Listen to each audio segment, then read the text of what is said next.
Warning: the following podcast contains irreverent humor, exceptionally nerdy opinions, potential cursing, and plenty of love for the prequels. If any of the preceding offends you, please turn off this podcast immediately, and may the Force be with you. Why, you stuck-up, half-witted, scruffy-looking nerf herder! You can't use that word! Only we can use that word! We'll use the Force. That's not how the Force works.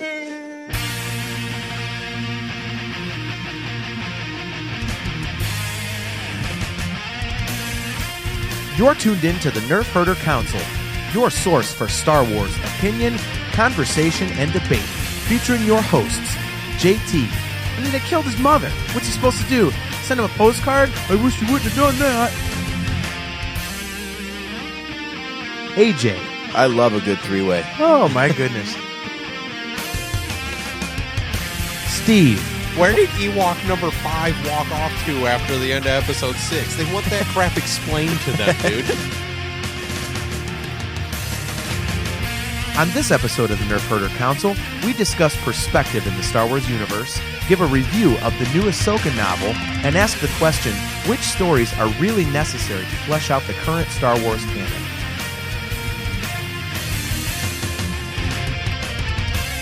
This is the Nerf Herder Council.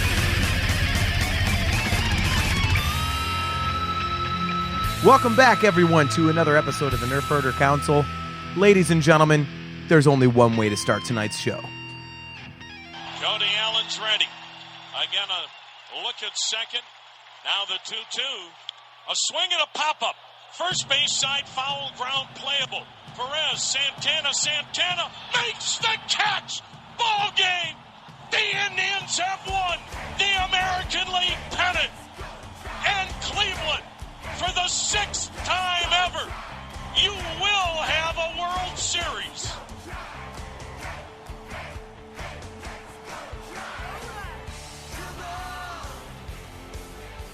It's tribe time now. What's that? The Indians in the World Series? Oh, yeah. Woo. I brought something for everybody. And what might that be? I brought champagne, baby. Miller High Life, the champagne of beers. It's Miller time. It is Miller time, and it is champagne. Ladies and gentlemen, in case you cannot tell, if you don't know, we're from Cleveland, Ohio. We record in Cleveland, and our wonderful Cleveland Indians made the World Series tonight, about an hour and a half before we hit the air here. So if you don't mind, if you will indulge us, I do have a 24-ounce can of Miller High Life. Is that Andrew Miller High Life? It is Andrew Miller High Life. Who just happens There to it be is. the ALCS MVP. I am your host, JT. I'll take the first sip. Yeah, that sounded like a sip. Yeah. The first gulp. AJ's going next. Oh, it's just so delicious. Oh man, it tastes like an American League pennant. It tastes like hope. I thought the pennant would taste a little better than this. Tastes like the champagne of beers, man. Oh, that's beautiful. AJ, I'll put this between us since you and I will probably end up sharing it. It tastes like Yeah. someone mixed champagne with beer. Man, I got to tell you, before we get on to Star Wars topics, how great is it to be a Cleveland fan this year? This is something we've never experienced, and we're literally 4 outs away from the greatest year in Cleveland sports history. It's like being in Boston in 2004. Exactly. Yeah. But it's more than 4 outs, though, to correct you. I'm sorry, 4 wins. Exactly. Thank you. Thank you. Yeah, we've had a hell of a year. We all had many heart attacks in May and June with the Cavs. Yep. What do you mean many? Yeah. Well, actually, it started in April. Yeah, very true. Yeah, Stipe won the belt in April. Yeah. And then then the Monsters. The Monsters. were like a Calder week. Cup. It was like, what, a week or so before the NBA title? It was right around there. Yeah, it was right around the same time. Then they win, and then Stipe defends the belt. I was going to say, no one's mentioned that Stipe whooped ass in that second fight. Yeah. He started getting creamed around 30 seconds, and then he got out of that submission hold and then just whooped up on Overeem after that. Yeah, for a guy that's gone through his whole MMA career getting made fun of talking about he's got pillow fists. Yeah, I don't think so. Should ask Alistair Overeem how those pillow fists feel.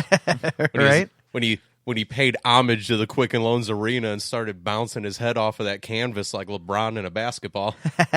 But yeah, I mean, this is amazing. It's one good feeling after another for us. I mean, and after the years and years of suffering that we've had, oh my God, is this great? I know, and me, leave it to me to find a negative in it. I'm like, I've been on this planet for 33 Cut years. his mic. Cut his mic. Cut it now. Cut it now. What are you doing, man? Dealing with all this crap and getting nothing. Had to wait 33 years for this to happen. My son's been alive for 6 months and he's had it all already. Well, if it makes you feel any better, he's completely unaware of it. Yeah. But the thing is, he's lived through it. He might not know any of it, but he's got all these championships a couple of months into his life where it took all of us, right? a million years collectively. Yeah, we go another 30 or 40 years of doldrums. He's going to be like, I don't remember any of this. And before anybody messages us about the Browns and stuff, honestly, we don't really acknowledge their existence as a football team, so they don't count. Well, now, wait a minute. The Browns could complete the trifecta because if they actually get the first pick in the draft. Now, wait a minute. I saw that. Wait a minute. If we get the first pick in the draft and they actually use that pick on a quarterback that becomes our franchise quarterback for like 10 to 15 years, that is pretty much the equivalent of a championship considering what we've all been through with the Browns. So... that could still be the third part of the trifecta. I thought you were talking about that tweet that went around that said Cavs number 1, Indians number 1, Browns number 1 draft pick. No, not that. Or the tweet that said the Browns are trying to put the 0-16 and 2-1-6. Yeah. So. What was it? The other one I think I saw was that it says Indians. Yeah, 2016. Cavs. Yeah, 2016. And the Browns went, yeah. Oh, I'm sorry. I thought you said 0-16. And by the way, speaking of tweets, I actually got trolled by a Toronto fan last night.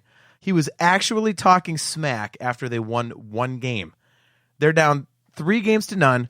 They win one game, and the guy starts trolling me. I'm like, dude, only one team in the history of baseball has ever come back from a 3-0 deficit to win a 7-game series. You win one effing game, and you're going to troll me. And by the way, the team that did that the only one team that came back from 3 down. Yeah, we have their manager. So what do you think you're going to do? You won a game. What the heck? And just to jog your memory, just talking about people coming back from deficits and stuff, did you know that the Golden State Warriors dropped a 3-1 lead in the NBA Finals this year? I did know that. And imagine that. It was to the Cleveland Cavaliers. Who knew? Wow. So good. But in that guy's defense, though, any one of us would have probably started talking a whole bunch of crap after we won one game too, dude. Sometimes you just gotta go out on your shield, man. You know what though? Right. Actually, I would not have. As much crap as I talk. If you ever watch when I talk crap, it's always after we win. I'm never the guy before the game to just start going, "Oh, we're gonna kick your ass." Yeah, screw you. I'm like because then you look like a huge a-hole. And a total moron if you lose. Hold on a second. Wait a minute. We just opened a Star Wars podcast with 6 minutes and counting of banter about the Cleveland Indians winning the American League Championship, not winning the World Series. We haven't even gone and played a single out of World Series baseball, and we're already partying like we've won it all. We're not celebrating winning a World Championship. We're celebrating winning a pennant.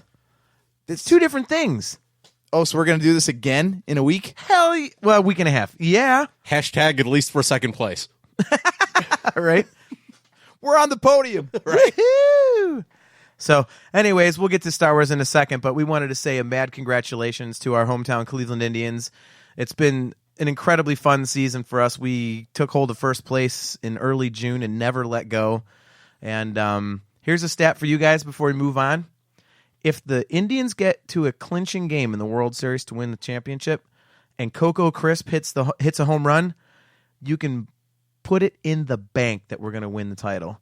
Because did you know that Coco Crisp hadn't hit home runs in years? Yeah. He hit a home run in the game against Detroit, where we clinched the American League Central Division title. True. His next home run came in Game 3 of the American League Division Series when we clinched the sweep against Boston. True. And he then hit a home run today when we clinched the American League pennant against Toronto. Also true. Yes. So if Coco Crisp hits a home run in a clinching game, it's over. They should just stop the game right there, because if Coco goes yard, it's done. That's our sign, So anyways, everybody, moving on from sports. We just had to throw that in there because we're big Cleveland fans. Remember that time we had a Star Wars podcast? Right. Right? Oh, yeah. This could easily turn into like a 2-hour sports thing. Yeah, we could just do a whole show about that. Yeah. The conversations we waste between sports and the stuff I do with MMA, with Right. With my other group of guys and stuff like that, dude, we could honestly carry like 3 podcasts, but dude, we wait till the last second to record this one. How the hell did we do 3 of them every 2 weeks? Right? Guys, that's honestly one of the things right now. I know Rebels is actually going in its season right now, but we've gone the last few weeks with all the distractions of sports seasons, and we had the Cavs finals, and now we've got the Indians postseason and everything. It is hard to focus on Star Wars as much as we love it when there's all these other things going on. Yep, I got a new job, so I've been focused on that and getting back to a regular sleep schedule. And yeah, that would be nice to have 6-month-old upstairs. Yeah, I'm finally I'm somewhat in your corner on this one, but mine's at least a little bit more normal because I don't have to get up at like 2 in the morning, 4 in the morning, 5 in the morning. Yeah. So, but what we wanted to do tonight is kind of piggyback on a topic that we finished the last show with. I've never come to a show buzzed before. Oh, you should try it. It's awesome. I had a shot. I mean, I've never done that either. Well, last time we mixed alcohol in this podcast together, the rest of the world will never hear it. Well, it's happening tonight because I had a shot of Rumpelmans and a beer before I came here. So I had green tea and a 5-hour energy. I live right next door to a bar and restaurant, and my wife and I went over to celebrate for like 20 minutes. I had 1 round. It's nothing major, but but I drank it out of a bucket. Yeah. Right. It was only 1 though. So anyways, we wanted to piggyback on a topic that we kind of started hitting on at the end of the last episode, and it is the topic of perspective in Star Wars. Basically, AJ and I had a conversation offline that kind of started with us discussing the fact that from a certain point of view Classic. Yeah.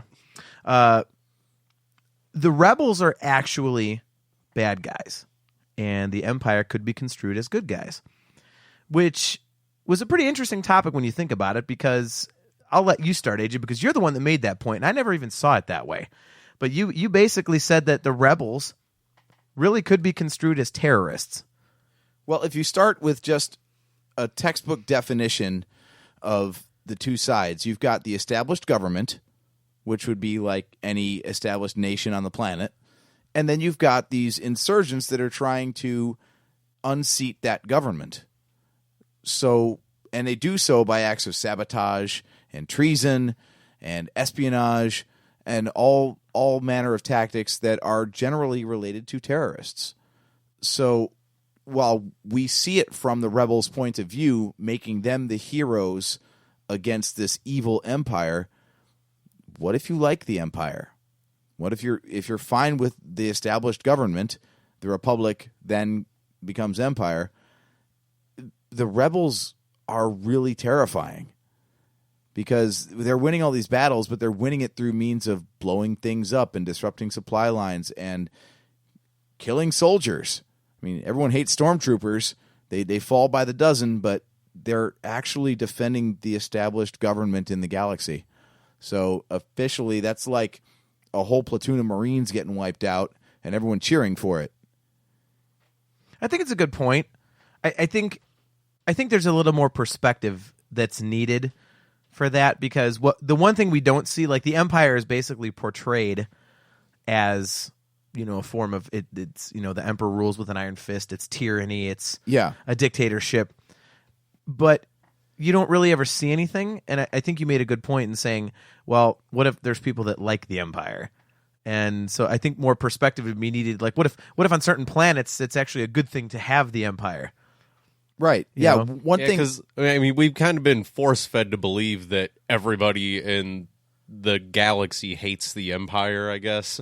But yeah, there's got to be sympathizers somewhere. You know, they got to have somebody that thinks they're doing the right thing, right? Could you imagine that? Like, what if actually most people like the Empire, and the rebels are just like, you know, like 50 or 60 jerks that just so happen to be able to, by some miracle, blow up the Death Star twice, and the whole galaxy's pissed. Right. And those parties at the end of episode 6 are like the only 200 people per planet that are Right. actually happy, and the rest of the planet's going, damn it. Like, now what? Like the planet that's responsible for like building Star Destroyers, for example, is their main source of economy. They're like, well, this Empire's pretty good. Man, I was making a damn good wage. Now what? They killed the CEO. There goes my benefits. Dude, yeah, you know where this, you know where this actually came from. A couple stories have been told in the past in Legends now that were really cool. There was a book all about stormtroopers. It was from the stormtroopers' perspective, and that was really cool because the whole thing was told. You know, the main character of the story, the perspective it's told from, is that of a stormtrooper. So the rebels are portrayed as these monster insurgents that are a constant threat because it's just guerrilla warfare. And the other thing, going way back, there was a classic Star Wars game, and it's actually still available on Steam. The X-Wing Flight Simulator series, which was classic, awesome. And the sequel was called TIE Fighter, and it flipped the script. So instead of flying as the Rebels, you were flying as the Imperials. And the storyline through that, again, because you're playing as that character, makes the Empire out to be the heroic side, and it's these insurgent rebels that are blowing your ships out of the sky and attacking out of nowhere when you're just trying to do your job. So it got me thinking. I'm like, well, yeah, I guess even though we've seen the Empire as the villains through all of this, you know, there were enough people to at least sign up as stormtroopers and at least sit down and shut up and not join the rebellion outright. So there were really three sides. There was the established government that was the Republic that became the Empire. You've got the people that hated all that because they ended up on the wrong side of that whole Order 66 business. And then you've got the people in the middle that just want to be left out of the conflict. It's just, I found it an interesting thought experiment to try to figure out, is the Empire really evil, or is it just that the stories that we follow are told from the perspective of people that are against them? Yeah, that's a really good point. And again, it's something that I never thought of. Yeah, honestly, it makes sense now that the rebels, you know, won at the end of episode 6. They had to enlist the help of the indigenous people of a planet that don't even speak. Yeah. So obviously find they had animals to help them. They had no people other would. friends in the galaxy except for the little stuffed animals on Endor that probably had no clue what they were doing anyways. The rebels Right. just showed up with some food or something. Crackers. Yeah, they showed up with some crackers and said, "Hey, we got some stormtroopers. We'll feed your cannibal asses. You know, just don't eat us.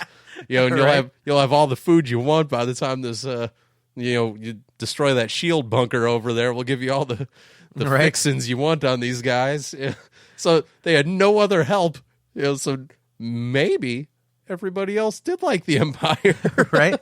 I think episode 7 might give some perspective on that, depending on how you're looking at it, because when you think about it, episode 7, the First Order, basically the Empire, Right. is way more powerful than the Resistance, technically. So it's kind of like, what the heck happened in that time? I mean, was the Empire that popular that even though the rebels won, people were still like, I mean, did the rebels get overthrown and have to kind of come up from the bottom again?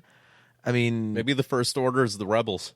They just started getting bigger in numbers, and then they were like, you know what? Maybe we need some armor and stuff, you know. And they they're just trying they to kinda- fool everybody. yeah, they just kind of started picking through the old stormtrooper armor and just retooled it a little bit, and Right? so the First Order might be the rebels, and You know, in a sense, you're actually right. The Bloodline book covers this.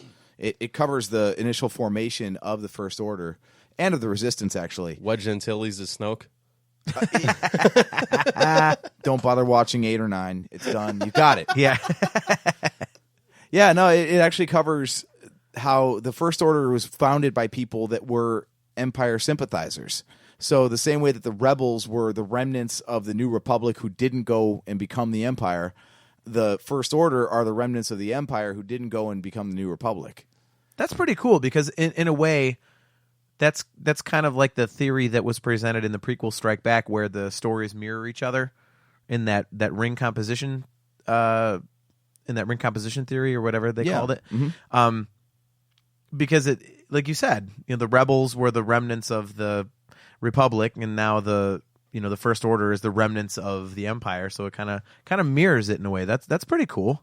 Yeah, and the whole thing is based around the classic quote, "Those who do not know history are doomed to repeat it." Yep. It's a lot of that where the whole book starts out setting up this whole political scene of the New Republic being ready to splinter, just like it was before the Clone War ended. You had the Separatists, and they broke off from the Republic because of a difference of opinion and ideology, and it was the same with the New Republic in the book, where you had the centrists, which believed in a stronger seat of government to centralize power because of it's always this like threat, like, oh, we need to become an empire because of this threat that, oh wait, we beat that threat, but we're going to stay an empire. Right. And the same thing, these centrists are like, yeah, there's so many threats, we need to centralize power. Well, who's threatening you, dude? Like, the New Republic's it. That's the only game in town. But anyway, it's really a political allegory for the modern United States political system, where you've got people. I was just thinking that. You got people like, in this case, I guess it'd be the Democrats who want a stronger government that has more of a hand in everything. That would be the centrists. And then you've got the what do they call them? The populists, who believe in decentralized government or less government and letting the star systems, rule themselves instead of a large central body. And that would be more like the Republicans. And what ends up happening in the book is the centrists, basically the extreme centrists, end up forming the core of the First Order, which is the same ideology as the Empire, which is consolidate the power and rule with an iron fist, don't rule through popular vote. So it's just history repeating itself, and it's interesting that way because, well, the First Order looks like the Empire because it's basically founded on people who, with the best of intentions, they didn't want to conquer the galaxy because they, like Palpatine, believed it was their birthright. They wanted to conquer the galaxy because they thought that it was best for the galaxy to guard against threats. So they thought they were actually defending the New Republic by basically behaving like the Empire. It was an interesting bit of irony because all the people who formed the core of the centrist party weren't alive or in power when Palpatine and the Empire was around to understand what mistakes they made. That's interesting.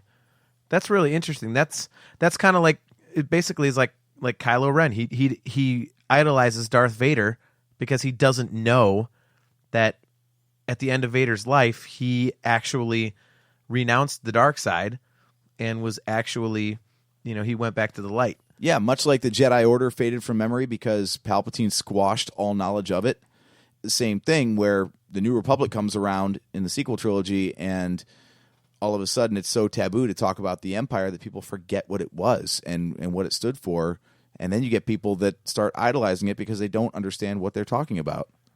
Yeah, it's easy for us to have conversations about it because they're movies and stuff, but if you try to put yourself in the realm of it being real life at some point, they don't know about Star Wars, so like you said, Kylo has no idea. He doesn't have 6 movies to watch to know about the life of Darth Vader. He just knows the guy was trying to, like you said, rule the galaxy with an iron fist, so he assumes he probably died doing that, not going out like a pansy on the ramp of a Imperial Star shuttle, shuttle, Right. I feel like it's like our generation can play games like Medal of Honor and Battlefield or Call of Duty, where it covers World War II or Vietnam, and we're like, oh, this is such a cool video game. It's just It's so realistic. You show that to a World War II vet or a Vietnam vet and see how they feel about their trials going and becoming popular entertainment. Yeah. Yeah, I mean, it's similar. And it's the same time span. We're talking 30, 40 years. And all of a sudden now we're playing video games based on this life and death struggle that thousands, tens of thousands, hundreds of thousands of people died from.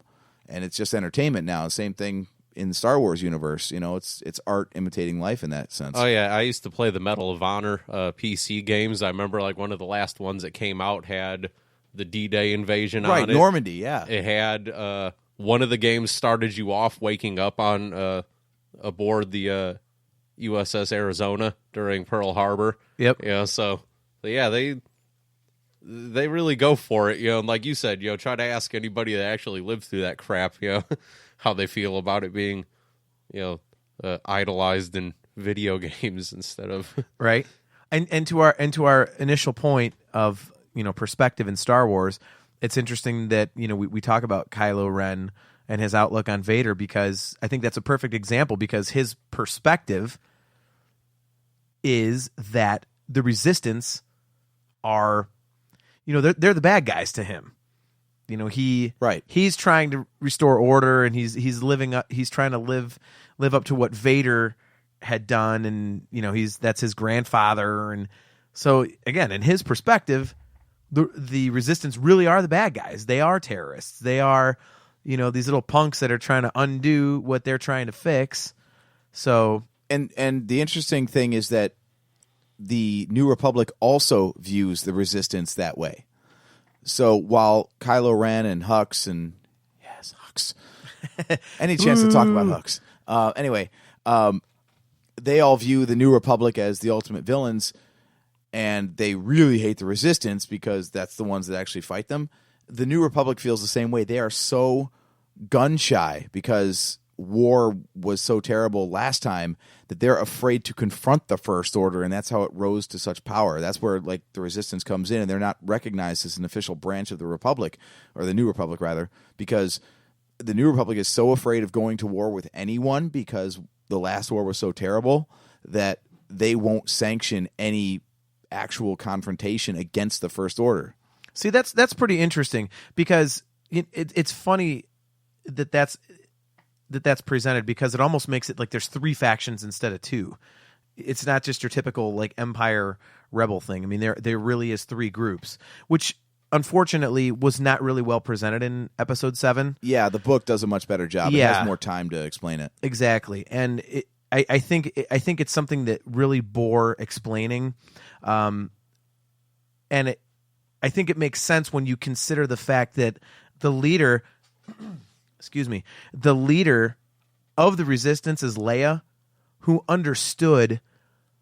She was there for the Empire. She knew what could happen if you let that organization become all powerful.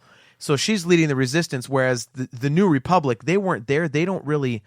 I mean, we don't know this for a fact. We don't know. Maybe there's older people than Leia who are just a bunch of wussies and are like, "Oh no, just let them do it." But I mean, Leia actually understood the ramifications of letting the First Order get that powerful, whereas the New Republic, it's almost like millennials, you know, like they have that weak attitude and they need safe spaces and all that stuff, and they don't really understand what can really happen if you don't check the First Order. Right. Well, if we're going to pursue that metaphor of World War II, the way they did the whole like Nazi fanfare or meeting, whatever, where Hux gave his speech on Starkiller Base. Yeah. Mm-hmm. It's a lot like that, where the New Republic is like Neville Chamberlain. You know, they're just going for appeasement, hoping if they don't piss off the First Order too much, then, you know, they'll be able to peacefully coexist somehow. And Leia's the one who remembers the last group that was like the First Order, and she's like, no, we have to stand up and fight these people. So she's more like the Churchill. Yeah.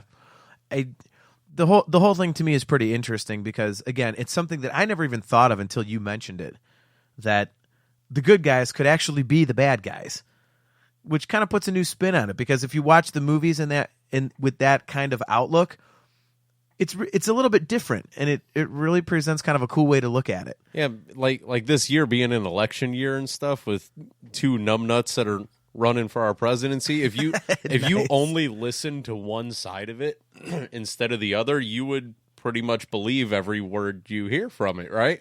You know, so we've been fed 7 stories of one side, until somebody comes out with a canonized version of seeing it from the other side of the coin. Who the hell knows? It's like that Stormtrooper book he mentioned. I mean, Yeah. that does it. And I guess that's where these other stories could really have a direction. Yeah, it'd be great if they actually called it canon at some point, so you can look at it from the other side and go, okay, this is legitimately what they believe, and they've acknowledged it and made it canon. See, that'd be kind of interesting if they did do a lot more stuff that was from the perspective of the Empire and the First Order, because then what you would have is you'd start having the materials that are presented in canon be a little bit more equal, and that way when you're watching these movies, all of a sudden you're getting it from both sides. You're not just, okay, the good guys, they're awesome, screw the bad guys. You're like, oh, well, wait a minute. Yeah, I could have an argument for once instead of just saying I like the Empire. It's like, why? Because I do. Like, that's it. I have no leg to stand on with the argument other than I just do. Like, that's it. Right. So, like, because we don't know anything about them other than what we've been spoon-fed, and that's that they're the biggest pieces of crap in the galaxy. So, yeah.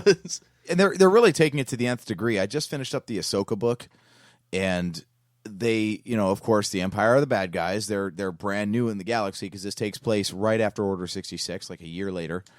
And they're, like, every time you see them in Rebels, you see them in this book, everywhere you see them, they're always just, like, they're just holes for the sake of being holes. It's ridiculous.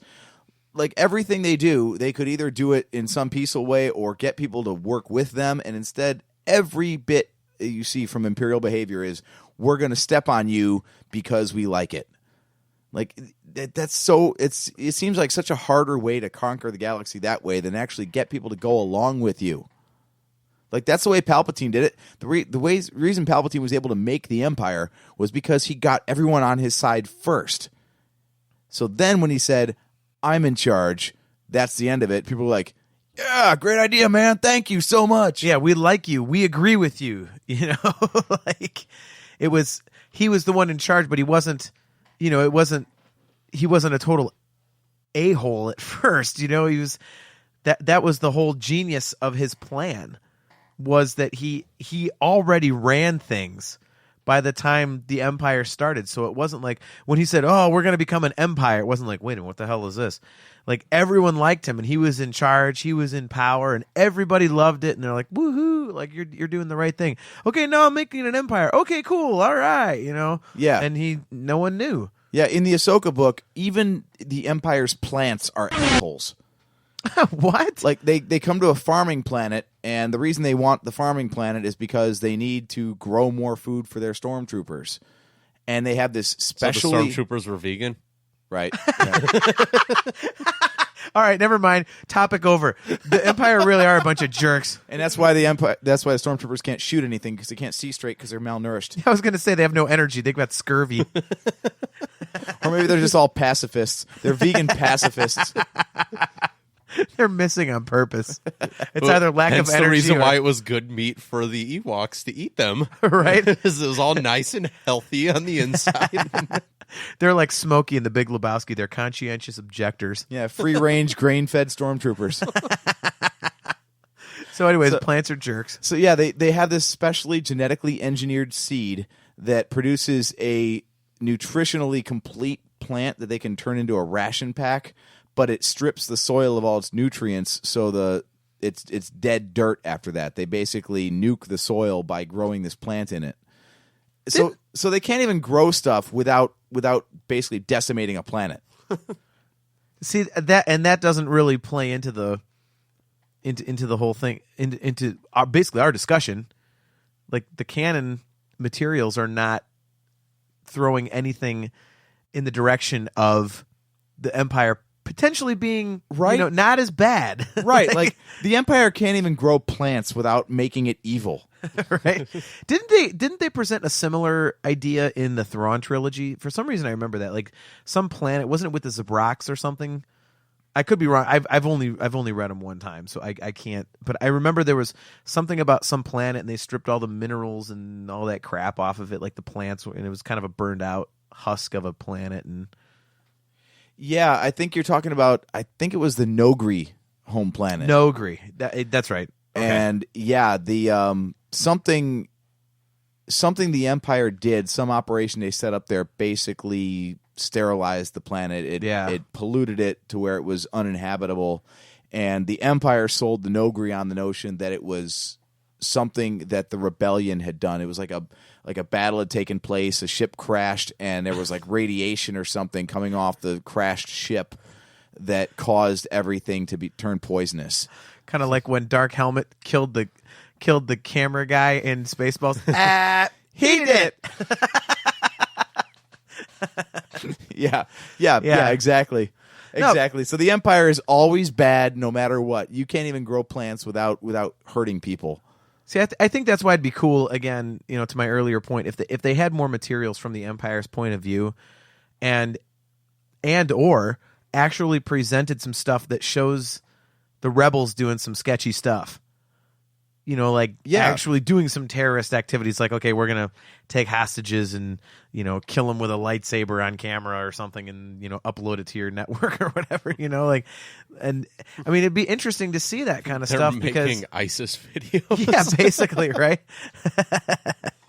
but yeah, I mean, it's something you don't see, and it would kind of give a new twist to everything. And I think I'd like to see that because it would be kind of like, this is interesting. I think they could play that off well in Star Wars. It would basically be taking the as far as I understand it, haven't seen the movie, but the premise of Batman versus Superman and applying it to Star Wars, where the superheroes save the day, or like the Marvel universe with the Sokovia Accords, where like every time the Avengers get involved, we saved. Oh wait, we killed a bunch of people in the process. We killed the one bad guy, but we destroyed a couple of cities. Some buildings might have collapsed on some people that didn't deserve to die. It's like the beginning of Team America: World Police, right? Yeah, we closed that giant wormhole up in the sky, though. No more aliens are coming down. We killed 3,000 people. At least we're not going to kill any more. Collateral damage. The giant flying worm did just collapse on a building, which collapsed on all the inhabitants of the building. But you know what? We killed the worm. Yeah. It could have gone to way more cities than New York City, man. Cut us a break. But yeah, I mean, that's the one thing that really hasn't been presented in Star Wars is that gray area. Like maybe the Empire is actually justified in certain things, and the rebels are not. So, yeah. I mean, the thing that they're not doing a very good job of, and as we get more of the details painted in, I feel stronger talking about this. Again, having just finished the Ahsoka book, which picks up about a year after Order 66, it's amazing how fast everything turned. Like, okay, Palpatine creates the Empire. We know the Empire turns out to be bad. I mean, it's just his vehicle for dominating the galaxy, but it's only a year after this thing was a republic, and unless they instantly canned everybody who was a republic anything and instantly replaced them with an empire, someone who agreed with Palpatine's stance, all these people that were in favor of a democracy and peace and all the good things of the prequel trilogy within a year instantly became arrogant pricks who felt like they should use the boot of their heel to step on the rest of the galaxy. It's so sudden. Hell of a picture you paint. Yeah, it's just so sudden. I expected it to be more of a gradual thing where, okay, first we're the Empire. Yeah, this is great. We've got security. No one's going to threaten us. We won the Galactic Civil War. And then over time, hubris set in and they got cocky. And it's not like they don't have time to spread that story out. I mean, it's very clear that the time period between episodes 6 and 7 is 30 years or more. Yeah. A little more than 30 years. So you don't have to do it immediately. It could be one of those things where halfway through that time period, all of a sudden, people start realizing, like the Empire really is kind of a bunch of, like you don't have to do it within a year. You could do that within 15 years. You don't have to have them change. You could have it, like you said, be more gradual. Right. Like as they get used to having no true opposition, that's when their arrogance grows. The fact that it's just as soon as you flip the switch from Republic to Empire, boom, it's all of a sudden I don't get it. They start out as the Partridge Family. A year later, they're the Kardashians. Right. That's kind of what it is. It's so sudden. Like, do you want to get into like a small book report on Ahsoka since I just finished it? We can do that. Okay. So spoiler free because it just came out recently, so I don't want to ruin it for anybody. But the things I had, the issues I had with it that tie into what we were just talking about, the fact that the Empire as portrayed in the book is the same. Excuse me, same Empire we know from the original trilogy, meaning it's just as evil. It seems like it's already in place. Like it's not like this brand new thing that just came about. It's like, no, everybody seems to be already trained up, already on board with the agenda, and is just into oppressing the galaxy. And as we said, I think that would take a little bit more time than just because it picks up with the first Empire Day, which is the anniversary of the formation of the Empire. So 1 year after the Empire gets formed, all of a sudden they're already crushing planets. People have already heard of them, and they're already doing the same things that they're doing 20 years later. That's way too quick. Yeah. It didn't really seem to fit too well. That's one of the problems that I have with the novels. It's like I want to keep up on them, but so many of the things they present are either just not that important or just kind of silly. And that's why I never got into the EU, because it was someone's interpretation and it just was too far away from where you would expect the story should go or what would be something rational to happen. You know who's going to super get into this book? Rebels fans. Really? If you like Rebels, because this is the nice thing about the book. It's called Ahsoka, and it's all about Ahsoka. And as great as Clone Wars was, she was only one character amongst many. So you never got a lot of character exposition, and she wasn't really featured in any books before. And books being a long-form storytelling device, you get so much more time to delve into motivations and all these sorts of things. So to get a whole book that just focuses on what Ahsoka felt, what her decisions were, how Order 66 haunted her, how leaving the Order haunted her, all these things that you always wondered about, but they never had time to tell those stories. And even if Clone Wars hadn't been canceled, you wouldn't have had this level of character development in a cartoon series. So the Ahsoka book happens between 3 and 4, right? Yeah. I said it's a year after Order 66, so right. So this is before Rebels then, right? Yes. All right. Okay. Well, in that case, I gotta amend something I said earlier. I was referencing when a year couldn't happen that fast. I was still thinking between episode 6 and 7. But if this is between 3 and 4, it still is too quick. But at least it's not 30 years. It's only like 18 or 17 or something like that. Yeah, you get what you get here, only being a year removed. First off, remember that canceled arc that Dave Filoni talked about at Celebration, where Anakin had handed over the 501st to Ahsoka for the Siege of Mandalore, as it was referenced. Oh yeah, mm-hmm. They make reference to that. Only in hindsight, but they do actually reference it at least.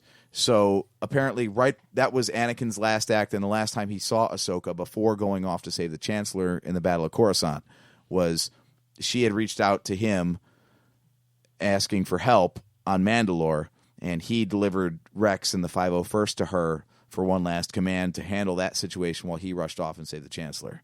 Okay. So that's a cool little, like connective tissue. Well, that's pretty piece. cool. Yeah. So with all those stories, is this?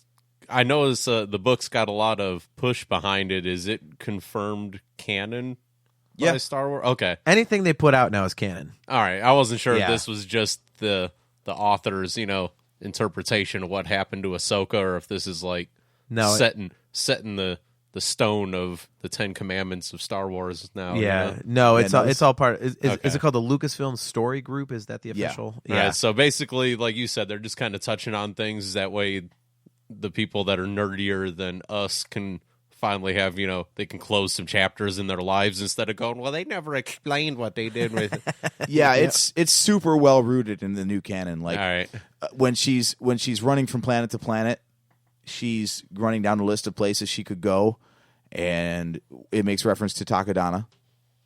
So they're like, let's drop a sequel trilogy planet in there all of a sudden. So this tweener trilogy story has a sequel trilogy name in it, and we'll go ahead and drag up stuff from the Clone Wars series just so we got our previous canon in check. So they're connecting the dots, but instead of going like 1 to number 2, they're going like 1 to number 5. Like the picture don't really look right, but it's connecting. It's just dropping any bit of stuff from any time in the canon, so it can all feel like one string of consciousness instead of like, okay, this is original trilogy, this is prequel. They're just finding that's a way to sequel. tie up loose ends, basically. Right, and they do that all the time. They did that in the prequels too. I mean, the reason the prequels had so many callbacks to the original trilogy was not really because it made sense. It was because it was helpful to drop a name just to connect the two. Yeah, I guess so. But I think this is a more extreme example of that. I would think. Kind of. Again, the novels and stuff. It's just, I mean, stories that. Yeah, okay, but I think that's the biggest thing. Like, it doesn't really interest me. I'm like, all right, well, whatever. Yeah, I usually skip them all too, but I don't know why I really like Ahsoka as a character, so I think I'll check this thing out. But And I think this How? really works as an audiobook. Wait a minute. AJ said that people who like Rebels would like this book. You've never even seen Rebels. it's like, I've watched it all except for this season. You're like 37 episodes behind, you liar. Well, how many seasons are they in, or how many episodes are they into this season? Kanan is dead, and you didn't even know that. Well, I do now, even though I'm sure you're BSing. Yeah, But- he's not. So if it's 4, then I'm 4 episodes behind then. Incidentally, speaking of death, this is totally off subject, but just in case you guys want to know, and we could totally ruin this for people, even though they'll find out. Actually, no, we could ruin this for people, but I could ruin it for you. I think I know who dies in The Walking Dead this Sunday. Well, we've all got theories on that. Do we want to take another detour off of No. Star Wars? Chugga, chugga, chugga, derail. No. But anyways, I just kind of want to say it to see if I'm right, because this episode will... Yeah, we could Actually, this is going to come out the night of, so it'll be the next Yeah. day. We could talk about it for like 5 minutes after we're done, but I totally got an idea of it too. Abraham and Glenn. Not. Well, okay, You're going for a twofer. All right. That's different. All right. All right. I've read a bunch of stuff, and it's like... So anyways... So you're reading spoilers about a show you don't even watch? I watch it, but I'm not so into it that like I'm, On that same derail note, the other spinoff, The Fear of the Walking Dead, Terrible. hate it. Yeah, can't watch it. I like the first few episodes, but that's all I watched. Yeah, that's unwatchable. Anytime you're cheering for the walkers, you know you haven't done a good job with your main characters. It's like we're talking about for tonight. We're watching it from the other side. Yeah. We're gonna Speaking of start- perspective, see, now we're back on topic. So, anyways, back to the Ahsoka book. So the Ahsoka book, yeah. So here's you're talking about painting in every corner. I actually have a clip. Do you want to hear a clip? I love clips. Now, what is this? What is this clip about? Why are we playing a specific clip? You know how we harp on the books as far as painting in too many corners and explaining things that don't need explained? Uh-huh. Like one of the most popular recent examples is in the second Aftermath book, because Aftermath is known for having these little interludes where it cuts away to other scenes. And there's an interlude in the second book covering Malakili, Who the hell is that? the Rancor Keeper. Why in the hell do we need to know about the Rancor Keeper? Loose ends, tying them up, man. Right. Apparently, he hung around Jabba's palace for a while, as did a few other people, until they just kind of wandered off because no one was there running the place anyway. And then he was picked up and given a job by some local sheriff or something as like an animal trainer. What does that matter? It doesn't. This is why I can't. This so is he was why like I can't those get into old this school stuff. like circus performer. He had the whip in the chair in the other hand, hitting Right, the Rancor. basically. All right. Basically, yeah. Yeah, See, it's ridiculous. Again, this is why I can't get into this stuff, man. Everyone's like, well, you got to listen to all the books and read the books because it's all canon in the comics. I'm like, but when you're pulling out crap like that, who gives a damn? Did you ever care about why every dark side user's lightsaber is red? I've heard stories. I just assume that's how it was. That's how they differentiated. I Well, was, no, I can't say that. I've never really thought about it. I just took it as a rule that. Well, now it was- we've I had always- green and blue forever. Now we've got white and we've got purple right. and yellow. Yeah, I always white, heard white that and they, yellow need to go. They claim that the red crystals were the weakest of all the crystals, so that's why the Jedi would leave those ones behind. You and your legends ways. Yeah, that's the way I've always heard it go down. Is that the Jedi just didn't want them because they said it was a weaker crystal than the green and the blue ones. We will not call it the Legends. It's the EU. Damn it. And I'll bet more people still know of it as the EU. Probably. How many people that read the novels call it Legends now? Everybody still calls it the EU. You know, I actually like that term by the way they've turned that phrase in modern canon, though. Like, legends by their very nature are based in fact, but exaggerated and have some details wrong. And that's exactly the way they're approaching the old EU, is they're bringing those facets into current canon with details changed. That's a very good perspective on that. Speaking of perspective again, no, that's a really cool way to look at it. That's actually pretty intelligent. Okay, so you're on the right track there, Steve, with the red crystal origin. Okay. How the Jedi pass them up, or at least they're somehow different than the crystals that go in the Jedi lightsabers. The red light that came off the crystals clashed with the light brown on their robes. Yeah, it's not So really they- a good look. It's a fashion choice. I think that's what it was. You can't wear light brown after Labor Day. Well, yeah. The blue and the green, it's an earth tone. It goes very well with the browns. Oh my God. Anyway, now here's what modern canon has to say about the origin of red lightsaber crystals for the Sith. This better not suck. Dark crystals were made too, but not in that holy place. They were plundered from their rightful bearers and corrupted by the hands that stole them. Even rock could be changed by the power of the Force, bleeding alterations until their color was the deepest red. The balance was finely staged between the two, light and dark, and it took very little to upset it. So that's what happens. If you steal a crystal from someone else who rightfully got it, then it itself, by the Force being unbalanced in the crystal, turns red. Okay, I feel like I need to walk into my laundry room and smack myself in the head with a hammer right now. Well, okay, I'm gonna try to play fanboy on this for a quick second. Well, hold on.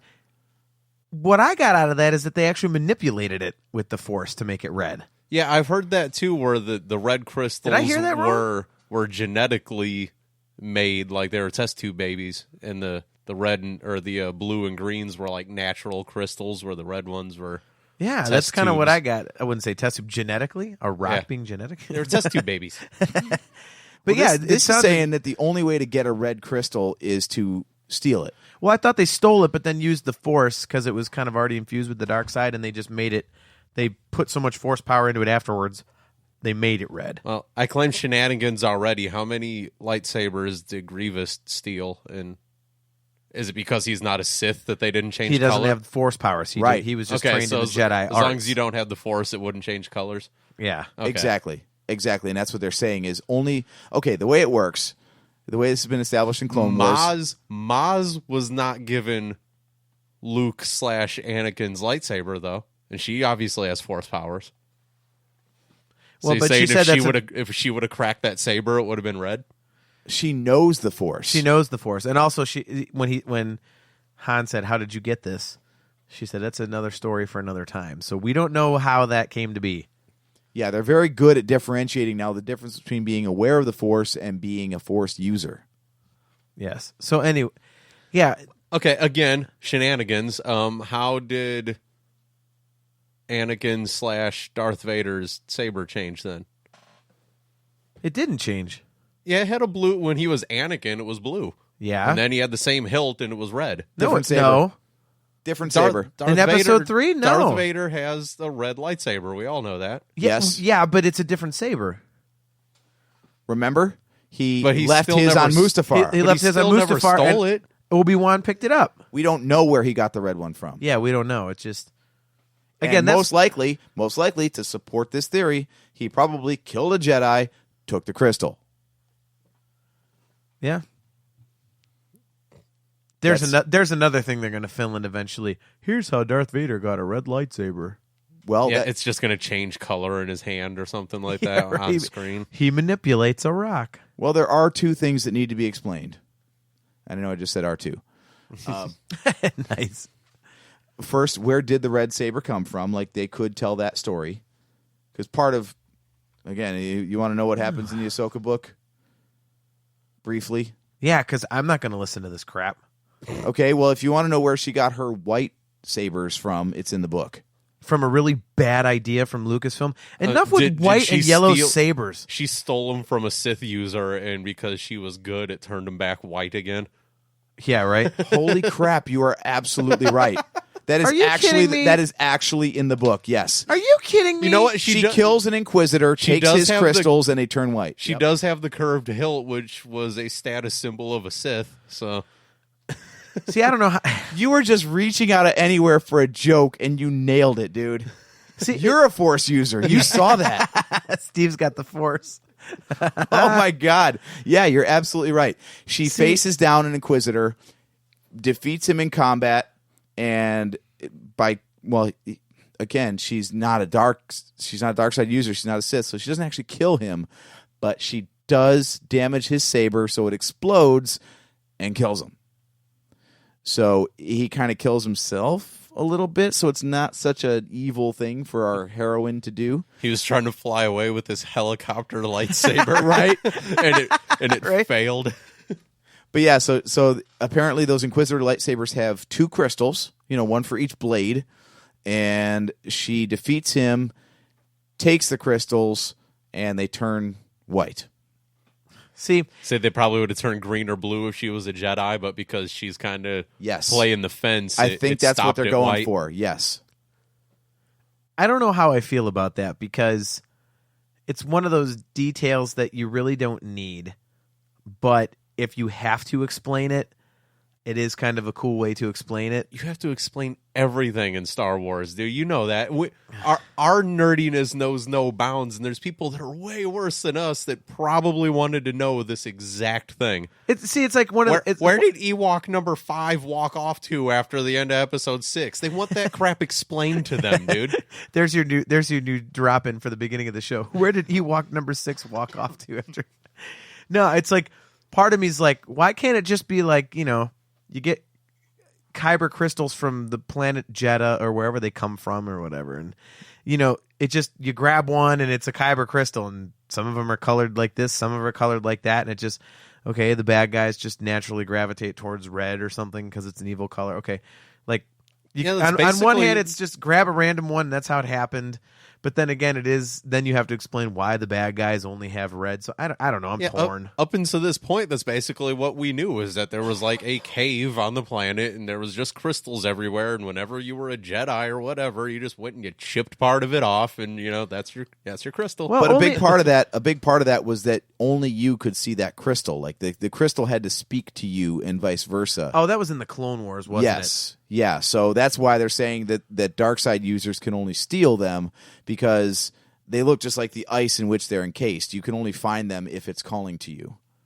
And that's how Ahsoka ends up with these, is she ends up hearing the call of these crystals on a planet she's already been to, because the Inquisitor that's hunting for her is on that planet. And she goes back, confronts him, defeats him, takes the crystals. So they're white. So they're white because they're like a crystal without color because they didn't call to her. So it just looks like a crystal. No, they did call to her. She heard the song, so to speak. But they're white because that's just their color. They don't actually say like, well, because she's not a Jedi, they're not green or blue. But I think that's what they're I think Dave Filoni even said. That's kind of what they implied, is that they chose white sabers for her in Rebels just because it wasn't a Jedi color, but it wasn't a dark side color. So I was just about to ask, like, if they're explaining this white crystal thing in the Ahsoka book, is that something that happens during the Clone Wars as a flashback in the book, or because otherwise it's out of the time loop? No, in the present tense of the book is when she fights the Inquisitor and gets the crystals. Yeah, but if the book happens between 3 and 4. She had white sabers between 2 and 3 in the Clone Wars cartoon. They were yellow. Actually, they were like yellowish green. I thought they were white. I thought one was flat one was out green yellow. and one was green and one was greenish yellow. They were different colors, but they weren't quite the straight yellow that you see of the Jedi Temple guards. Man, pretty soon they're going to have lightsabers. It's going to look like the colors you can choose from on an Excel spreadsheet. Damn it! So these guys. You can choose from white on an Excel spreadsheet. These guys get the lightsaber crystals the same way that magic wands are chosen in Harry Potter. I was just going to say that was one of my metaphors I was going to use. Steve, you are 2 for 2. This is ridiculous. Seriously, what the hell's going on tonight? They're trying really hard to tie these fandoms together. But yeah, okay, JT, you don't know Harry Potter, so I'll clue you in, and anybody else who's listening who doesn't know Harry Potter. One of the things in Harry Potter is the wand chooses the wizard. So it's kind of the same thing where the crystal calls out to the Jedi, and that's how you end up with your crystal, not just any crystal will do. Well, I remember that from the Clone Wars, but I mean, so yeah, it's a pretty common idea among pop culture. Yeah, but see, again, I'm torn because I don't think it's something that you have to explain, but I guess if you're going to explain it, I guess that is kind of a cool way to do it, I suppose. I mean, I don't have a problem with it, so that's cool.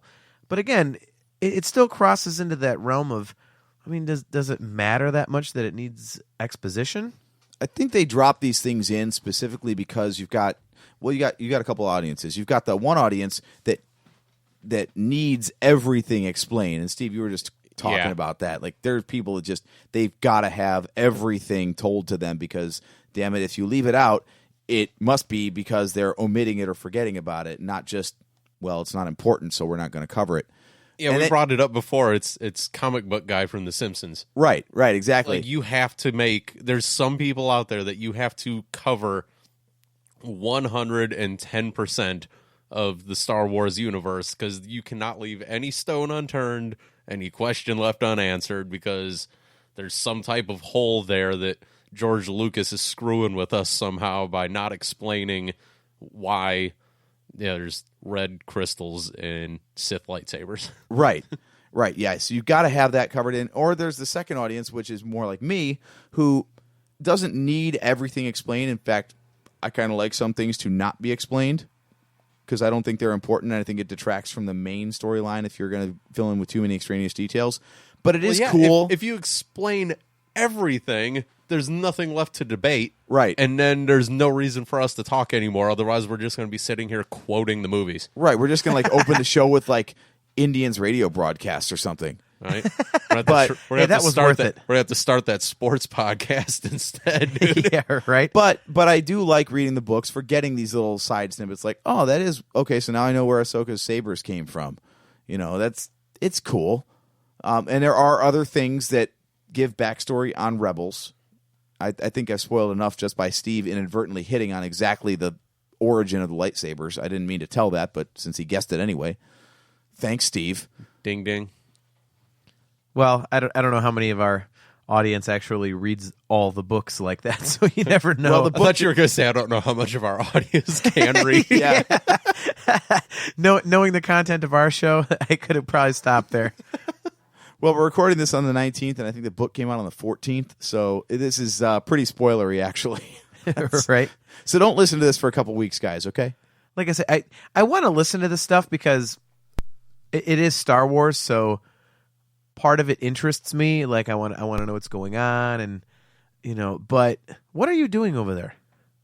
Computer's being stupid. Is that why I'm hearing pops in my headphones? Yep. He's probably trying to go for a soundboard again. No. But yeah, it's like part of me wants to know, but then the other part of me, like the stuff that I have read and I'm aware of, just is kind of pointless. So I'm like, well, who cares? That's the weird thing about the canon stuff now. It's still really centered around the movies, and the rest is just kind of extraneous. Because the movies, at least up until now, haven't referenced stuff that's in the books. Right. I mean, now, where Episode 7 is concerned, they didn't explain nearly enough, so basically you have to go to the book to get the stuff you didn't get in the movie. But it's not like, they said, well, you have to read the book for the between story, and you're lost during the movie going, what the hell is that? Well, it's the Marvel formula. You're never going to go to a Marvel movie and miss something because you should have watched Agents of S.H.I.E.L.D. first. Yeah, yes, perfect example. And I've watched one episode of Agents of S.H.I.E.L.D. It was the first one, and I know it's a pilot, so it probably wasn't the best representation. But I was like, all right, what? Yeah. But it was cool to see Nick Fury, wasn't it? Yeah, but even that, I was just like, all right, well, what? Yeah, and then I think season 2, maybe somewhere in there, they pick up right after the events of Thor, and so they're actually cleaning up the debris from the final battle to open the show. I was like, oh, that's cool. Okay, makes it feel connective. And then Sif shows up.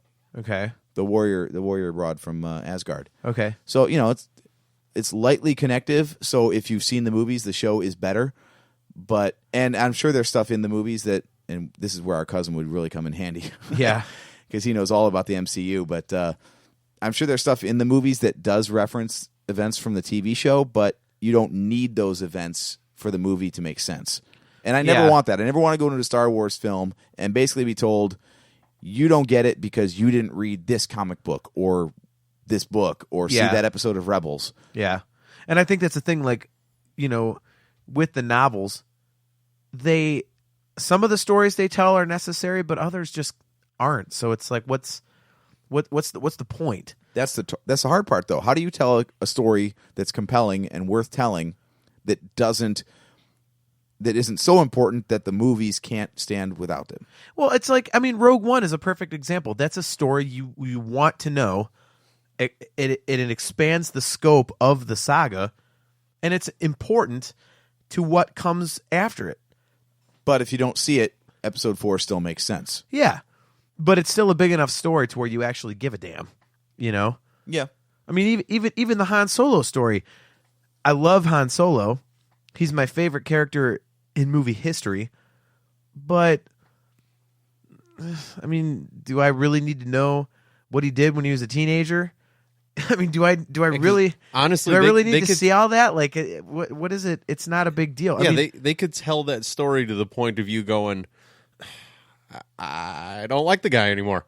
Like that's kind of extreme, yeah, right? But yeah, they could tell you so much back stuff that you're just like, wow. Like I just now that I know all this about this character, like I'm not really feeling him anymore. Because then you're stuck looking at him. Oh, I call that the Boba Fett syndrome. Yeah, you're stuck looking at him in 4, 5, and 6 with this new story behind it. Like now you don't just see him as the kick-ass smuggler anymore. Like now you got this whole backstory that you're just like, Like I don't know about him anymore, kind of thing. Right. And I sure as hell don't want that. The Han Solo origin story is just him like abusing animals and lighting people on fire. That's interesting. It's because Boba Fett and Han Solo are like indelibly intertwined. Like you cannot separate those two characters. And it's the same case where Boba Fett was super cool when you didn't know anything about him, and then they gave you this whole backstory. And you're like, he's just a dude in a suit who's a clone of his dad. Okay. Same thing with Han Solo. Han Solo, like, all we know is he's a smuggler and he does all these things moving forward. Once you get this backstory of him as a kid or like where he came from and his motivations, is that character going to be as cool? Han Solo's a clone. Are you rebooting Windows in the middle of our show? I didn't mean to, but the computer kind of did it on its own. Man, told you they were being stupid. Especially being the one that's got all the Star Wars decals on it, you'd think that thing would be more on our side. Yeah, you'd think. Speaking of perspective, since we started the show on that, what I just realized? That the Boba Fett story, in terms of like in the movies, like he was only on screen for what, like 2.5, 3 minutes. He looks like such a badass, and he's a dude in a helmet and everything. You never see his face. And then when they go back and do his backstory, people are kind of like, nah. Like that kind of ruins it a little bit, I guess. That is a total mirror of the Vader story. It's like Vader's like this guy in a mask, and he's a total badass. And the prequels come along, and a lot of people are like, I don't want to see him as a whiny kid. All right. There's another good case of perspective. You just reminded me. Remember the Bounty Hunter game with Jango Fett? One of the best Star Wars games ever. And Jango's the hero. Yeah. You're playing as Jango, and instead of being this jerk on Kamino that Obi-Wan's got to fight, you're like the best bounty hunter in the galaxy, bringing peace and order and justice by bringing in these dangerous criminals. That was such a cool game. And we finally saw a bounty hunter be a good guy for a change. Like, bounty hunters in real life actually do a necessary service and bring in criminals. They don't just take contracts to go kill people or bring in fugitives to even bigger villains in the legitimate government. Right. And I would, as long as we're on that topic, by the way, of the Bounty Hunter game for PlayStation 2, since our podcast reaches the ears of millions, and I'm sure it'll probably get to the makers of that game, LucasArts. If you're going to release that game on PS4 and I'm going to buy it for $5.99, I would like it to work past the second level, because that really pissed me off. I was like, oh my God, I can buy this and play it on my PS4. And I was playing it, and the game's like, oh, error, blah, blah, blah, some programming error, like it was a PC game back in 1984. It's like, you need to fix that. You got MS-DOS prompt popping up on your I did, PS4. Man. I did. I was about to go into one of those games like Hitchhiker's Guide to the Galaxy where it's all text. Everything is black. Wake up. Type in the prompts. Put on the robe. Oh, look in the pocket. Eat the analgesic. Like... How's that for a reference, AJ? That's old school. Wow, dude. Oh, my God. If you still remember that much, we might be able to finally beat that game. It's available online. I got stuck at the same spot. I have to write it down step by step. But anyways, yeah, the Boba Fett story is kind of oddly similar to the Darth Vader story. But yeah, back to the original point, though. I mean, some of the stuff in these novels, just it's not necessary. Again, which is why I'm so looking forward to Rogue One. And I think there's other stories that they need to focus on, because the ones that they've done so far, I mean, like Aftermath, that's pretty important, I suppose. Like, see what happens. It's a broad scope thing, which is pretty cool. But again, this is why I hope they go back to some prequel era stuff, because again, something like we've said it before, but it bears repeating, the Sifo Dyas thing. That is something that is so integral to really the whole saga in a way, because that's like the foundation of the Republic Army, which is really where the Empire comes from. So explain that. I mean, give us more on Sifo Dyas. Give us more on what the hell happened. How about Dooku's turn from the Jedi to the Sith? I mean, they covered it in generalities in the Plagueis book, which is now Legends, so they can rewrite that if they want to. And boy, they need to add that. By the way, they need to add that to the Legends. They really need to. It's such a good book. Oh, yes, absolutely. But they even in that book though, they still don't cover it in detail because it's only one of the things happening. And I think there's enough of a story there, and Dooku's an important enough character, because a lot of the books seem to do this now. They've had a book called Tarkin. Guess who? Pointless. Yeah. They had a book called Ahsoka. They had a book called Lords of the Sith. They do these books a lot as character studies. So I think it would be really interesting to take Dooku, who never got a backstory. He just popped up in episode 2 and then got a couple Legends books that talked about his other exploits, but never went back to what was alluded to in the movies. He was a Jedi, and then he left. The Jedi don't leave the Order, so that's compelling. I want to know why that guy decided to leave, how he got turned. Do you think that could kind of get too close to the realm of the Obi-Wan Kenobi book, though? Where does it really matter? I mean, I think it does, only because he's connected to so many primary characters from the movies. Yeah, but nothing really happened. I mean, if he was a good guy and they turned to a bad guy, if you really dumb it down to black and white, I mean, nothing's really attached to the time when he was a Jedi and then, turned to the dark side or left the Order. Nothing's really attached to it. It's the same thing with the Kenobi book. Like, ooh, what about this? Okay, here's a story idea, because it kind of plays out this way. What if Dooku is like the prototype of Anakin? Like he was a Jedi, and then Palpatine got in his ear, and then slowly turned him and made him a Sith by his influence. Well, I think that's already the case, wouldn't you say? I think it is the case, but I think Dooku's reasons for turning were different, because Dooku still believed that he was ideologically on the right side. So whereas Anakin turned because he wanted to save Padme, and that was his primary thing, was this inward reflection, Dooku still believed he was doing the greater good for the galaxy. Do we know that for sure, though?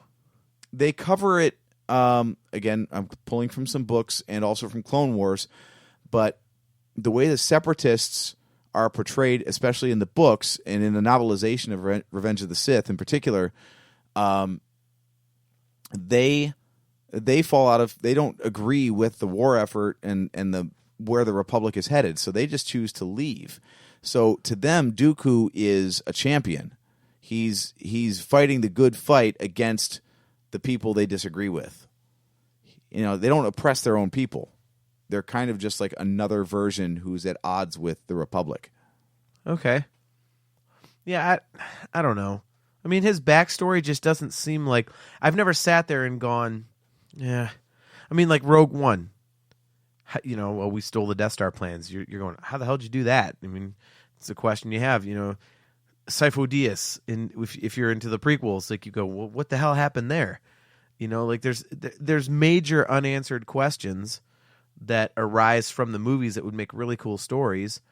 And instead, in a lot of these books, they just, I mean, you know, here's how Chewbacca and Han Solo became friends. Like, who gives a damn, you know? So like, okay, so we're going to have to do our fact-finding to get all the canon details together on the Sifo Dyas thing for a future episode. But what do you think happened there? Do you think that Sifo Dyas saw the coming war and he ordered the clone army to fight for or against the Republic? I don't know, but I'd like to save it because I think I mentioned this on the last episode. I found an awesome video about Sifo Dyas on YouTube, and I actually want to transcribe it so I can bring it in, because I think it's like 10 minutes long, so there's a lot of stuff there. But I want to go through it and bring some points to the table because there's a lot of stuff in there that would really kind of shed some light on it. And again, it's something that is completely not explored at all. And I don't think it's anywhere, even in the EU, was it ever really explained? Like, what the heck was the deal with him? Not that I know of. Yeah, it's nothing I can recall ever seeing before, but, you know, I've never been an EU nerd either, so I don't know. With how deep the comics get at times, I feel like at some point, maybe even before Marvel got them back and it was still in Dark Horse's hands, they probably did something with that. Steve, you've got the laptops up. We've heard them throughout the episode. All right. Go on Wikipedia and look up Sifo Dyas. I wonder what... Again, it's probably all right there. We're speculating on crap. We could just go to one website. Yeah. Like, oh, that's the story. There it is. All right. Don't need to have that explained. Wikipedia put it up there. Yeah. It'd be great if, like, Disney is, like, so anti-prequels, even Wikipedia now, something like Sifo Dyas, it just, the page comes up and says, Sifo Dyas, he was referenced in episode 2. And that's the whole entry. Like, you will not put details about that. He's from the prequels. Excommunicated. Right. So, like, what exactly do you want to know? how big of an entry is there? There's a lot of words on here. No. Thanks for the help there, buddy. We've only got a certain amount of time. If you're going to make Steve read on the air, we're going to have to make this a double-length episode. Yeah. Right. All right, Yeah, but it is on there? Yeah, there's quite a bit on here. So, I mean, without trying to... This is something you got to read, you know, minus show, I guess. Yeah. All right, well, I'll do that when I'm going over the video, and then I'll bring that to the table. We'll do like a Sifo Dyas episode or something. Is there a pop-up book that explains Sifo Dyas? Yeah. Because then Steve will be an expert. It's full of like little like, you know, like lightsabers and all sorts of clone pictures and everything. It does say that George Lucas promised to tell his entire backstory in Revenge of the Sith, but instead it was explained in a novel called Labyrinth of Evil. Labyrinth, dude. Labyrinth. I gave you half of a 5-hour energy. You should be more awake than that. Yeah, and the show's not 2.5 hours long, so you should be good. Yeah, exactly. Yeah. So George Lucas was going to actually explain it, and now it's actually in a book. Great. So now now all we have to do is look up that damn book, and that's the story. Why does he have to be so reclusive? Wouldn't it be great to have like Renegade George now, where he would just like put out his own version of stories and be like, yeah, well, you may have told it this way, but this is what I really intended. How great would that be? That would be amazing. Like George Lucas just starts his own separate Star Wars. That would be like the best ever. Just go totally rogue and publish all the scripts for that live action series that never got produced. Yeah. Like, yeah, this is what really happened. His story treatments for like 7, 8, 9. Just blow Rebels right out of the water. Be like, this is what happened between 3 and 4. Oh, and by the way, the sequel trilogy, well, let's give you that too. That would be absolutely fantastic. It'd be like the current band trend where you've got like the other 4 guys in Rat that are going to do one version, and then Bobby Blotzer has his own Rat with a bunch of scrubs and the 2 versions of Great White and stuff like that. Like you'd have the 2 versions of Star Wars. Yeah, what do you have? Jeff Tate's Queensryche? Yeah, same thing. Although now that's called Operation Mindcrime, but so technically it's 2 separate bands. Oh, so if you get kicked out of the band and then name your band after one of your albums from your former band, that's okay. That's a legal thing. Got it. He took the name Operation Mindcrime and gave them the name Queensryche, but in the legalities of everything, according to the court order, the actual band called Queensryche, which is the rest of the band besides Jeff Tate, they can never play the Operation Mindcrime album in its entirety ever again. So, thank you for making sure that I never go see Queensryche live. Oh no, they're playing all the old stuff. So they're not playing anything basically past Empire. So they're doing the first 5 records and then the 2 new ones. So it's basically like going to see Queensryche if they stopped in 91. I'm okay with that. And that's a totally different topic from Star Wars. Yeah. Although since we started the show talking about nothing Star Wars whatsoever, we might as well end the show talking about nothing Star Wars. I agree. to quote myself, and on that, we should probably close up shop. So, anyways. Let me wrap up the Ahsoka thing real fast. So you wanted to end the show, but now I end the show. I know, now you but gotta keep going. I just want to get one last thing in. I want to say the coolest part about getting through this book was that the audiobook is narrated by Ashley Eckstein. Now that is cool. So maybe the narration is not as strong as other Star Wars performers that do the audiobooks, but when you're doing a book called Ahsoka and you get the voice actress of Ahsoka, it's just awesome. Yeah. It's just so great.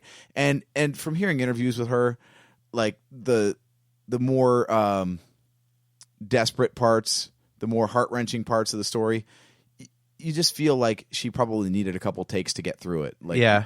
The emotion comes through because she identifies with the character so much. That's awesome. So yeah, it was entertaining from that aspect. It's almost like a table read. Like I can imagine that was a lot like what Episode 7 was with Mark Hamill, where you're getting Luke Skywalker to read a Star Wars script. Yeah, totally cool. Well, I have a couple different Stephen King audiobooks that are actually narrated by Stephen King.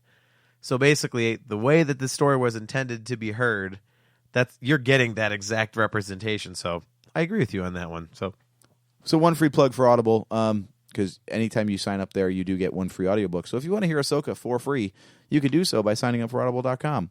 Now, Amazon, come pay us money. Yeah, I was going to say, now people are going to think that we have an actual sponsor now. Damn it, we just gave that away.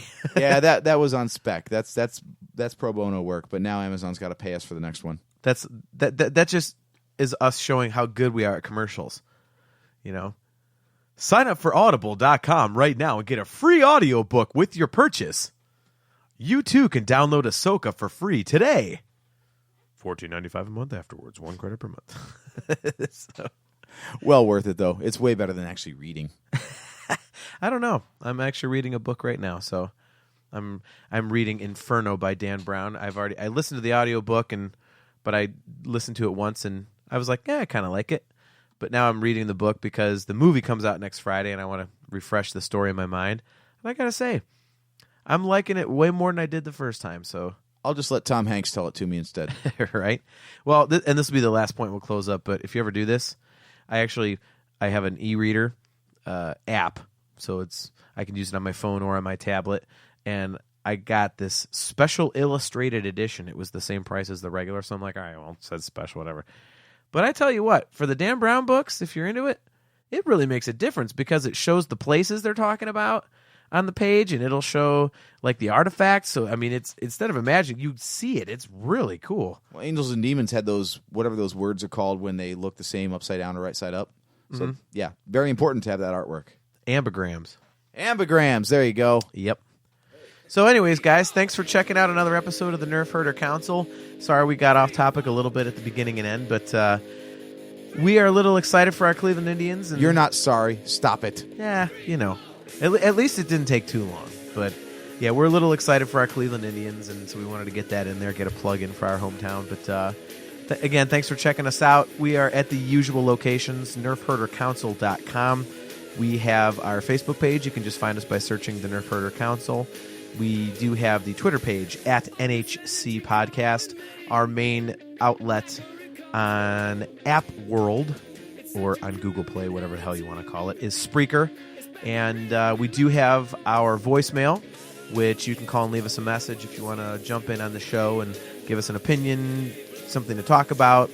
Just tell us in general you don't want to hear about the Cleveland Indians or Dan Brown books, which is 440-987-WARS. And you can hit us up there and we play it on the show, or just basically discuss whatever you have to say. And we will promptly tell you that we don't care if you don't want to hear about the Cleveland Indians, because we're going to do it anyway until the season's over. I gotta tell you, man, 4 more wins, and we might have 2 championships in 2 tries in Cleveland this year. So let's go Tribe. You know, we rally together. Can we agree that if we somehow do not win the World Series, that we will lead the next show with come on, math, however many seconds of silence are deserved, 1 for every year of the title drought? That would be 49 after this. So 49 seconds. Or no, I'm sorry. Wait a minute. It's, hold on. 52, 16, 68. It'd be 69 seconds. 69, dude. All right, so you're either going to have a very jubilant next episode of Nerf Herder Council, or you're going to have a very long pause. Yeah. A moment of silence, please. That's going to take forever. He's going to play taps. That's what I thought he was going to say. So anyways, guys, thanks again. I am your host, JT, at Dog Pound Jedi. He's AJ. At Drake Adams, 579 Creaky Chair. I was going to say. He's Steve. At JSteve1005. And we'll catch you next time.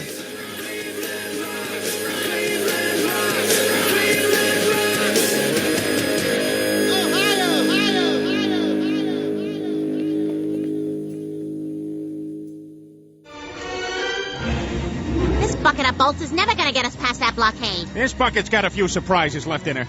Plus, me and Chewie are on it. Ain't that right, Chewie? Hell yeah, you my Nerf herder. You my Nerf herder.